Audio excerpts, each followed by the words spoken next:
Assalamualaikum warahmatullahi wabarakatuh. Selamat siang.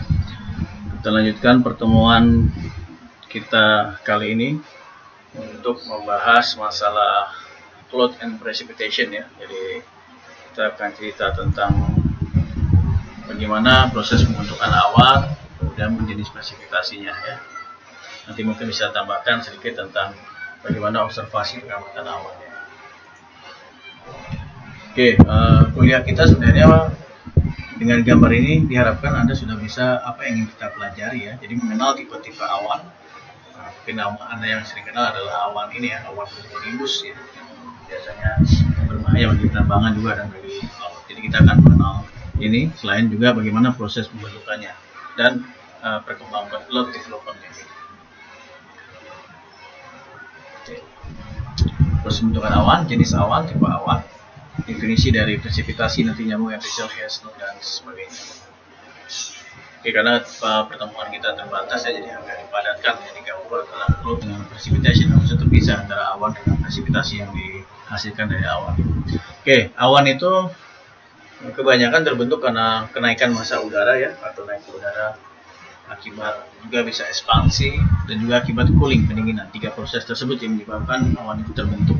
Di mana secara umum ada 4 mekanisme utama untuk perbentukan awan, yaitu pemanasan di permukaan sehingga terjadi konveksi. Konveksi itu kenaikan uap air akibat pemanasan yang sangat kuat. Kemudian kenaikan sepanjang topografi, misalkan gunung seperti yang terjadi di Bogor ya. Jadi dipaksa naik udara itu. Kemudian kenaikan juga pertumbuhan awan disebutkan oleh konvergensi di lapisan udara di lapisan permukaan ya. Jadi konvergensi pertemuan massa udara di lapisan bawah sehingga naik ke atas ya. Yang ketiga adalah, yang keempat adalah ini tidak terjadi di tropis ya. Jadi kenaikan massa udara akibat dari adanya front cuaca ya. Nanti terjadinya di lintang lengan dan di lintang tinggi ya. Nanti kita pelajari tentang front itu sendiri ya. Kemudian ini adalah ini sebenarnya penggambaran dari 4 mekanisme utama pertumbuhan awan tadi ya.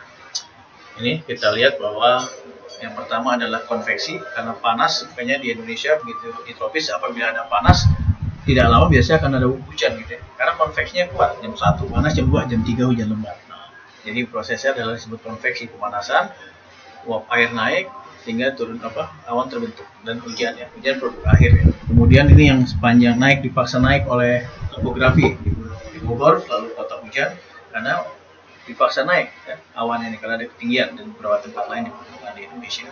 Ini yang pertemuan massa udara nih dari kiri kanan bertemu. Kalau sudah bertemu dia akan naik ke atas, ini istilahnya konvergensi sehingga naik ke atas. Dan ini kenaikan akibat front ya. Front ini terjadi di lintang menengah dan di lintang tinggi ya, di Indonesia tidak. Oke, klasifikasi awan. Awan itu tipenya seperti apa sih? Nah, yang paling sederhana adalah dibagi berdasarkan ketinggiannya ya. Ada 3 sebenarnya ya. Awan rendah, awan menengah, dan awan tinggi. Tapi ada juga dipisahkan jadi satu lagi cloud with vertical development. Jadi sebenarnya yang 4 ini adalah awan rendah, tapi yang bisa mencapai ketinggian vertikal dari bawah sampai atas. Jadi posisinya awan rendah, tapi bisa sampai with vertical development. Jadi termasuk awan rendah sebenarnya ini ya. Yaitu cumulus dan cumulonimbus. Yang paling berbahaya adalah cumulus nimbus ya. Jadi CU berkembang di cumulonimbus. Nah, awan tinggi adalah cirrus, stratus, cumulus, ada perhatikan aja apa singkatannya ya. Middle ada alto itu di tengah, alto stratus, alto cumulus. Kalau cloud itu stratus, nimbus stratus. Bedanya stratus cumulus sama cumulus itu bergumpal-gumpal ya. Kalau stratus lebih besar atau seperti kapas gitu ya, jadi tipis gitu. Kalau cumulus bergumpal-gumpal pasti cumulus ya, cumulus dan sebagainya. Nah, ini nanti biasanya di kapal itu ada atlas awan ya, Anda bisa lihat, Anda lihat bentuknya seperti apa.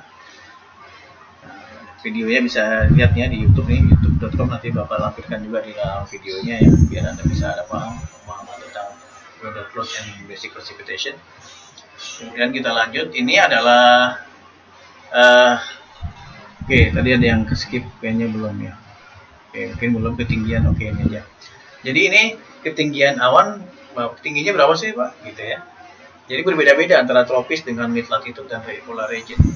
Seperti yang kita diskusikan di awal bahwa tropopause di wilayah tropis lebih tinggi dibandingkan di wilayah lintang menengah dan lintang kutub. Ini tropis, Anda lihat awan tingginya bisa mencapai 18 kilo ya, sedangkan di mid latitude 13 kilo, bahkan di polar cuma 8 kilo ya, lebih rendah. Kalau dasar awannya rata-rata 2000 ya, 0 sampai 2000, 2000 sampai 8000 atau 6000 ya. Itu teman-teman. Tapi kalau awan tinggi, ketinggian awannya bisa mencapai 18 kilo. Artinya tropopause tropopause di wilayah tropis lebih tinggi ya. Ini kita pelajari waktu pertemuan di komposisi atmosfer ya. Kalau Anda masih ingat ya. Ini Anda lihat, ini yang namanya tinggi dasar awan tuh bawah nih, tinggi dasar awan. Ini jenis-jenis awannya 0 sampai 2000, 2000 sampai 7 atau 8000.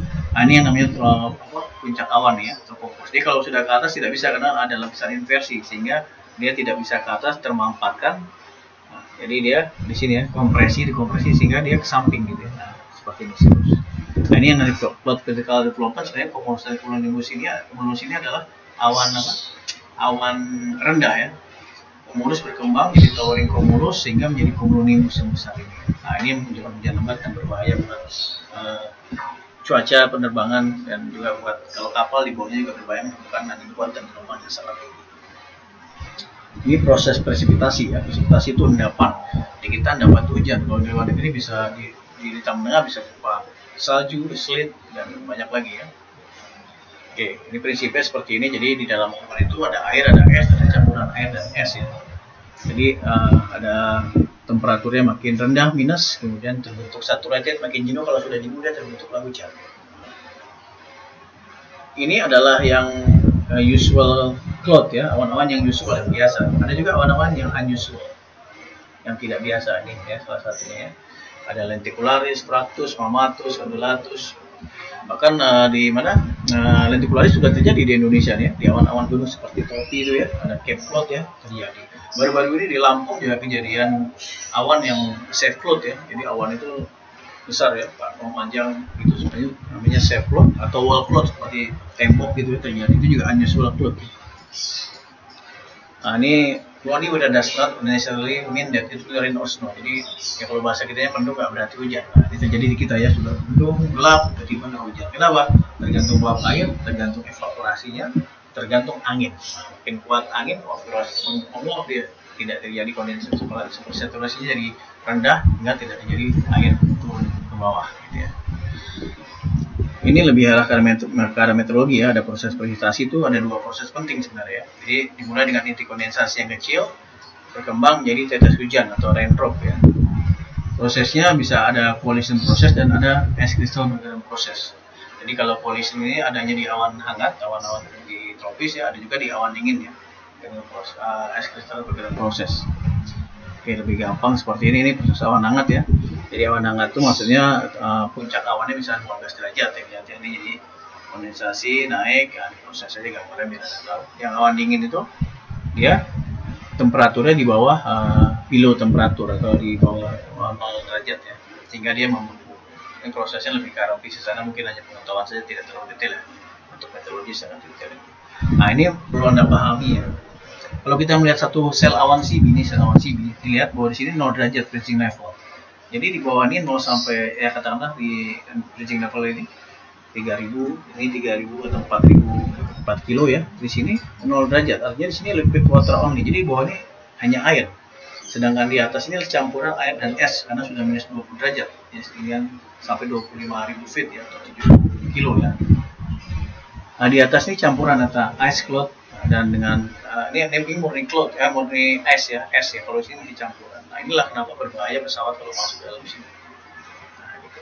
Jadi awannya ada proses awan dingin dan hangat di sini. Nah, ini tipe-tipe presipitasi ya, jenisnya ada rain, ada snow, ada sleet, ada freezing rain. Bentuk-bentuk ada hail ya. Hail itu hujan es yang kita batu es yang kita lihat ya. Di Indonesia terjadi juga. Nanti kita bahas sedikit. Ini ada rain, drizzle, ada virga. Ya, rain itu hujan lebat, drizzle itu gerimis ya. Virga itu hujan di awan tapi tidak turun sampai bumi. Shower itu hujan yang dari cumuliform, dari awan-awan cumulus itu CB. Yang kalau hujannya tiba-tiba, Anda sedang naik motor hujan tiba-tiba ya, lebat, itu namanya dari hujan shower. Biasanya tidak lama dibandingkan dengan hujan-hujan dari stratiform atau stratus yang gerimis biasanya lebih panjang waktu durasinya. Ini snow, ini betul-betul snow. Kalau dilihat ada fall-streak, dendrit banyak ya. Kalau dilihat dari mikroskop elektrik seperti ini bentuknya, air itu berbeda-beda. Ini salju. Kemudian yang penting adalah pengaruh presipitasi, salju dan lain itu berpengaruh terhadap visibility ya. Kemarin kita sudah belajar visibility ya, dimana di Australia bisa menyebabkan fog itu jadi mendelay kapal dan transportasi lainnya, pesawat juga ya. Light, moderate, heavy bisa mempengaruhi jarak pandang mendatar kita. Ini bentuk slit bridging rain ya, bentuk-bentuknya aja silakan dilihat.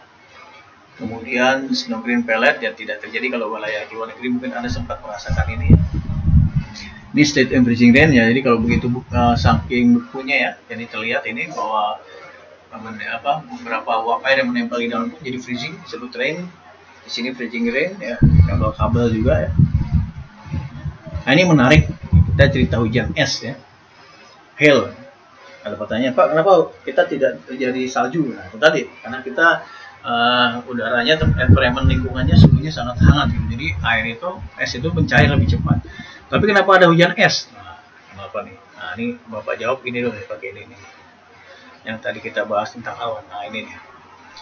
Ini sebenarnya terjadi nggak awan-awan CB seperti di Indonesia? Terjadi ya, banyak awan sampai ketinggian 10, 18 km, 12 km. Artinya dia ada air, ada campuran es, dan ada campuran es dan air, dan ada es murni di atas. Jadi tiap awan yang bentuknya seperti ini, itu ada esnya gitu. Tapi dalam keadaan normal, di es ini begitu turun karena suhu lingkungannya hangat, dia akan mencair, jadi turunnya tetap air gitu. Nah, terus kenapa ada yang sampai esnya ke bawah? Nah, berarti es yang di sini atau di atas ini dia turun ke sini. Ya, itu dijelaskan kenapa hujan es itu terjadi ya. Nah, ini dia ya. Hail ya, hailstone, a piece of transparent ring. Nah, ini dilihatnya. Terjadi itunya hujan es adalah sampai ke permukaan tanah disebabkan oleh adanya arus udara yang turun ke bawah, downdraft warna biru akibat energi motif yang besar dalam awan CB. Jadi dalam awan ini selain tadi ada uap air, ada es, ada juga arus yang naik vertikal ke atas dan arus yang turun downdraft, bahkan ada yang berputar ya. Nah, ini namanya downdraft dan afterdraft. Kalau energinya makin kuat, afterdraft downdraftnya pada keadaan awan mature state ya, keadaan matang dia sangat kuat, sehingga es yang ada di sini tadi ini dipercepat. Kalau fisika tuh bahasanya dipercepat, dipercepat sampai ke bawah. Makanya sih kalau terjadi hujan es tuh biasanya lebih cepat bunyinya, lebih, kalau Anda pernah merasakan di Depok, di Bojong sering terjadi ya, beberapa tempat di Indonesia, di Jakarta juga, di Jakarta, di beberapa Jawa Timur, di Bandung juga sering. Jadi di mana tempat di tropis sebenarnya cepat, kalau pada saat konveksinya sangat kuat, energinya sangat besar, bisa membentuk ini ya. Yang ini turun, jadi dipercepat dari awan-awan CB ini. Ini kenapa hujan es terjadi. Nah ini menarik. Yang sebelah kiri ini terjadi tropis. Di Indonesia tuh kayak gini Pak, sebentar kelereng ya, karena di atasnya besar, begitu turun kecil-kecil. Nah, tapi di Arab juga seperti ini terjadi ya, di Jazirah Arab ya. Nah, tapi di luar negeri ini pernah tercatat tahun 2006 ini diameternya hampir 17,8 cm diukur. Bayangkan ya kalau ini terjadi. Karena kenapa? Environmentnya dingin, suhunya dingin, turun jadi masih beku gitu dalam bentuk gumpalannya masih beku. Kalau di kita turun sudah panas sehingga kecil-kecil. Nah itulah kenapa terjadinya hail ya, salah satunya. Ya, itu yang bisa kita sampaikan tentang cloud and precipitation. Ini ternyata di dalam Al-Quran itu ayat 43 sudah dijelaskan ya, bahwa tidakkah Allah itu mengarah awan kemudian mengumpulkan antara bagian-bagiannya, kemudian menjadikannya berdiri, maka akan keluar hujan dari celah-celahnya. Nah, yaitu dari gumpalan-gumpalan awan. Nah, gumpalan awan ini nggak disebutkan cumulonimbus ya, tapi ya, gumpalan tadi disebutkan ya, yang kita namakan awan cumulus tadi ya, dan cumulonimbus. Sehingga butiran ditimpakannya jatuhnya butiran-butiran es pada siapa yang dikehendaki. Timpalan dan siapa yang dikehendaki, kilauan-kilauan itu hampir-hampir menghilangkan penglihatan ya. Coba, jadi memang dijelaskan. Jadi artinya kita belajar biar ilmu kita makin tambah, makin bersyukur, makin percaya kepada apa yang diciptakan Tuhan buat kita gitu ya. Sekalian foto ya, gitu ya. Biar kita makin sadar bahwa kita ilmunya ini terbatas, jadi mesti belajar, baca, dan membaca. Jadi sejalan buku pengetahuan dengan agama yang ini dipahami dalam agama saya, Al-Quran ya. Kalau agama lain mungkin mesti dikaji juga, boleh silakan. Itu saja, terima kasih perhatiannya. Wassalamualaikum warahmatullahi wabarakatuh.